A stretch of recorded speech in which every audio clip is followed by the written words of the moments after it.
Ukrainian President Zelenskyy is absolutely furious right now. He has just smoked out and uncovered a secret deal that the United States is trying to cut with Russia over an absurd amount of money that's just belies any relationship with reality. The United States has been promised by Putin that if the United States forces Ukraine into a total surrender, Russia will enter into a $12 trillion trade deal with the United States. $12 trillion. And Donald Trump likes that number, 12 trillion. And Vladimir Putin knows that. So when there have been meetings that were held in the United Arab Emirates over the past few days, and you had Jared Kushner and Steve Witkoff showing up there, by the way, they were not wearing suits while the Ukrainians wore suits. Remember a big deal they made that Donald Trump was like, Zelenskyy needs to wear suits. Well, the Ukrainians were wearing suits, and Witkoff and Kushner were showing utter disrespect to Ukraine. And they were doing it intentionally after telling the Ukrainians to wear suits. Well, there were the sideline secret meetings taking place between Witkoff and Kushner and Kirill Dmitriev, and Russia's calling it the Dmitriev package. $12 trillion Putin says he's going to give the United States. I mean, the interesting thing about that is that Russia's annual GDP is about $2 trillion, about half of the Canadian GDP and half of the GDP of California, if California were to be a country. But Putin sure knows how to play Donald Trump. And also, this is getting underreported as well. The United States is reporting that it has a critical shortage of PAC-3 interceptor missiles for the Patriot system that Ukraine has. And those are the actual missiles that go into the air defense system. And that's why the Trump regime is saying, we're not able to give you the missiles anymore to go into your air defense Patriot systems. So Ukraine has been left vulnerable last month and still significantly vulnerable this month because the U.S. is starving Ukraine out of air defense. And again, this is being underreported as well. Here's the report. Due to a critical shortage of PAC-3 interceptor missiles for Patriot systems, Ukrainian launchers remained empty last month, unable to repel ballistic strikes on energy facilities. And you know from our reporting that Russia was launching those Shahid drones, those ballistic missiles, those cruise missiles, and they've been ramping it up. And by the way, they were working with Donald Trump to lure the Ukrainians out, about, and into the streets. And that's when Russia striked as well. You remember when Donald Trump made this announcement that he spoke with Vladimir Putin, and Putin promised me strongly that he was going to stop firing on Ukraine during the very cold weather that exists in Ukraine. And Putin told me that he will be stopping so we can have these peace talks in the United Arab Emirates. Remember, Donald Trump said that. Then Zelenskyy posted a message saying, thank you. That's appreciated. It's been helpful to have a day or so with no ballistic missile strikes. So thanks for doing that, Donald. Right after Donald said that, Putin, boom, puts the ballistic missiles, cruise missile, Shahid drones, one of the biggest drone swarms we've seen. That's what's truthfully taking place. And while all of that's going on, Donald Trump is trying to force now a total surrender upon Zelenskyy, complete capitulation. Russia has not budged at all. Russia is not making a single concession. So when anybody talks about a Ukrainian peace deal, remember, Russia hasn't offered anything. All Russia wants is complete and total surrender. And if you've been watching what Kirill Dmitriev and Yushakov and Peskov, like the PR flack for Putin, and Putin's statements, and Sergei Lavrov, right? If you listen to what the Russians are saying, they've never once, since Donald Trump has taken office, they've never once even suggested they are remotely interested in a ceasefire of any kind or any peace deal. That's why when people are like, oh, well, there are productive talks. No, Donald Trump's just trying to poke and prod from different angles to get Ukraine and Zelenskyy to totally surrender. And right now, As we're recording this, and over the past 24 hours, you had Odessa under attack. Drone swarms, ballistic missile strikes, residential areas in Odessa, massive deaths and casualties there. You see right here, Ukrainian rescuers performing CPR on multiple victims of Russian terrorism, and this follows a massive drone and ballistic missile strike on Kharkiv and Kyiv and all of these areas, while the United Arab Emirates, quote, peace summit was taking place, while Kushner, Donald Trump's son-in-law, who has gone through no appointment process, no vetting, no financial disclosures, who himself has business interests in this region to the tunes of billions of dollars. He's there with Witkoff. You see right there the Ukrainians in suits, and Witkoff and Kushner not. And I only bring that up because they're the ones who made that a big deal. And then so what are we learning about this $12 trillion package? They're calling it the Dmitriev package. Here's how Nexta is referring to it. The United States and Russia may sign a $12 trillion Isn't it just stupid when I'm saying this out loud? A $12 trillion package of economic agreements, the so-called Dmitriev package. Ukrainian President Zelenskyy revealed the existence of the documents during a closed briefing with journalists following a second round of talks in Abu Dhabi in the UAE. Intelligence showed me the so-called Dmitriev package that he was presenting to the United States. Its volume is about $12 trillion. It is allegedly a package of economic cooperation between America and Russia. In other words, we are hearing about the possibility of such or similar bilateral documents between the United States and Russia. And again, are you hearing this reported anywhere else right now? Pretty big deal when you think about it, that the U.S. is trying to force Ukraine into total surrender right now to enter into the Dmitriev package with Russia. And basically, that would destroy NATO. Probably a big freaking story that should be reported on. Here's what Kirill Dmitriev said. Again, he's Putin's special envoy. He runs Russia's sovereign wealth fund. Here's what he had to say here. Play this clip. As you know, with the Trump administration, active work is ongoing to restore Russia-US ties economically, including within the framework of the Russian-American Group on Economic Cooperation. And we also met today, and the meetings are progressing positively. Sergei Alexandrovich, is there progress on peace?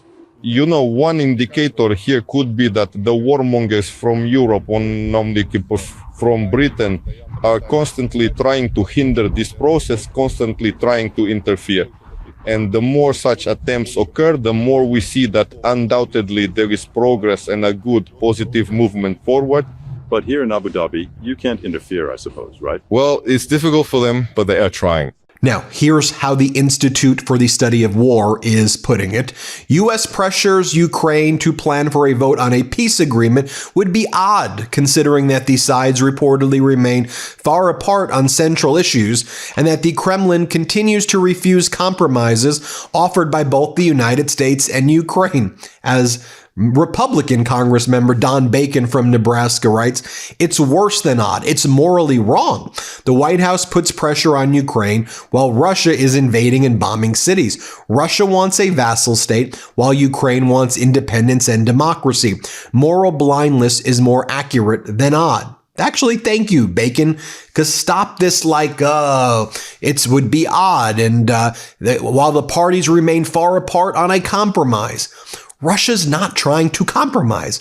Russia has agreed to nothing. It has never agreed to anything. And Ukraine has been the one saying, let's do a ceasefire. The latest of what the Trump regime is pushing is that we want to have a referendum on elections by May or June, the latest, and an election regarding Zelenskyy. There's not going to be a ceasefire because Russia won't. One of the things Zelenskyy said is, look, this is what Zelenskyy goes, I could be open to a referendum on some sort of deal. We'll bring it to the people because we're a sovereign country. I don't divine. If you want to ask the Ukrainians what they think about if they should give up Ukraine to Russia, let the Ukrainian people vote on it. And if you want me to do an election for Zelenskyy, sure, I'll do an election. I mean, Zelensky's popularity is pretty high right now. He goes, I'll do an election. The issue is we're at war. So if Russia agrees to a ceasefire, for 60 days or so, then let's do the election. That's fine. Russia's like, no, we're not going to agree to a ceasefire. And Donald Trump's like, we still want you to do those things, Zelenskyy. You have to do those things. In other words, Trump wants total surrender and give up all of eastern Ukraine to Putin. And all Trump wants to do, it's the same way Trump thinks about the 2020 election, right? Here he is in 2026. He's still talking about overturning the results of the 2020 election, where he was absolutely clobbered by former President Biden. That's Trump's mind. He's a predator. He's obsessive. He's a sociopath. He doesn't stop.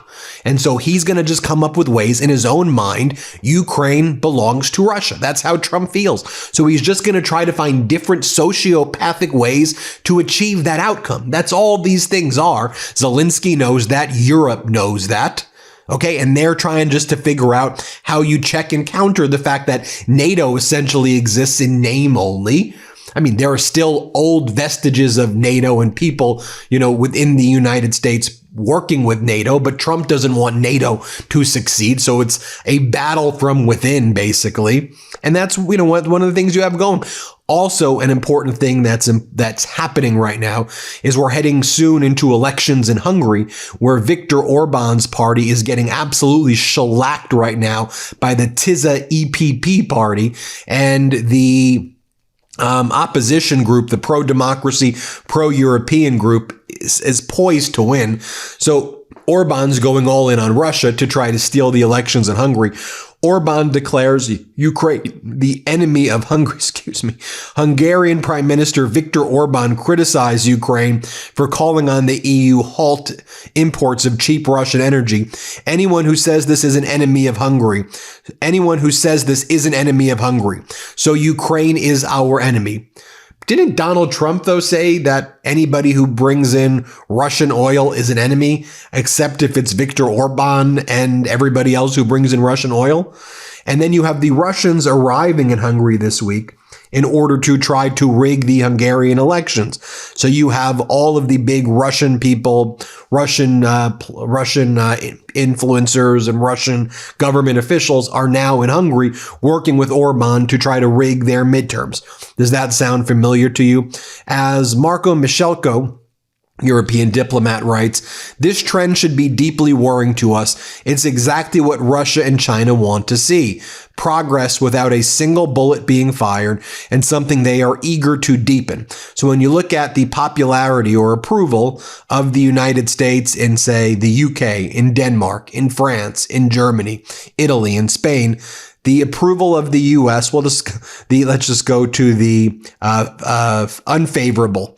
64% in the U.K., 84% in Denmark, 62% in France, 72% unfavorable in Germany, 63% unfavorable in Italy, 66% unfavorable in Spain, right there. Also, take a look at the average monthly missile and drone launches from Russia since Donald Trump has taken office. We're at about 6,000 or more drone and missiles per month. That's up multiples, not even close to when former President Biden was in office. So Donald Trump, you want a Nobel Peace Prize for killing more Ukrainians? I mean, what the hell is even happening here? Also, Russians targeted the cathedral in the center of Kherson with 9 victims. I mean, mass atrocities being committed there. Here's what Zelenskyy said about the Ukraine view of Ukraine drone strikes against Russia. Let's play this clip right here. But we don't have to make a choice whether we strike a military target or energy infrastructure. He sells this energy, he sells his oil resources. So, is it truly energy or is it a military target? Honestly, it's the very same thing. He sells oil, he takes the money, he invests it in weapons, and with these weapons, he kills Ukrainians. What should a Ukrainian do? There are 2 distinct paths before us. We either focus on building our own armaments and directly strike on their military hardware, or we strategically target the very origin of their financial growth and the generation of their wealth. And that primary source for them is their energy infrastructure. This is a crucial reality unfolding. In this context, one simply cannot equate the importance of military objectives. All of these are, for us, entirely legitimate targets. That's our absolute number 1 priority. Military targets, while important, are number 2. Well, who else could have done such a thing to us like the Russians did?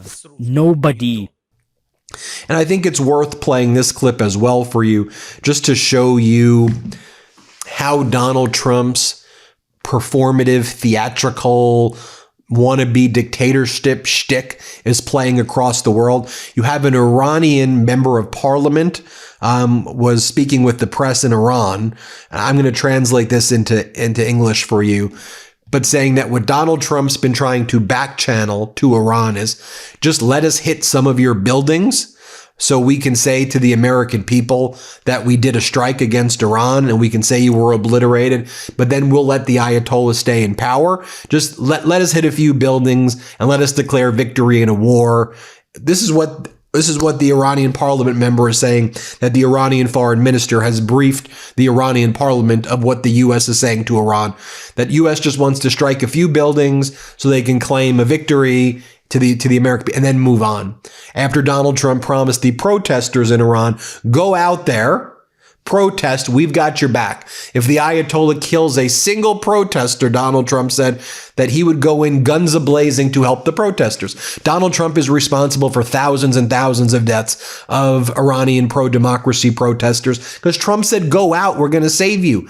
Trump didn't even have the aircraft carriers or the boats or the war equipment present because it was all off the coast of Venezuela when he'd said that he was going to have the back of the protesters in Iran.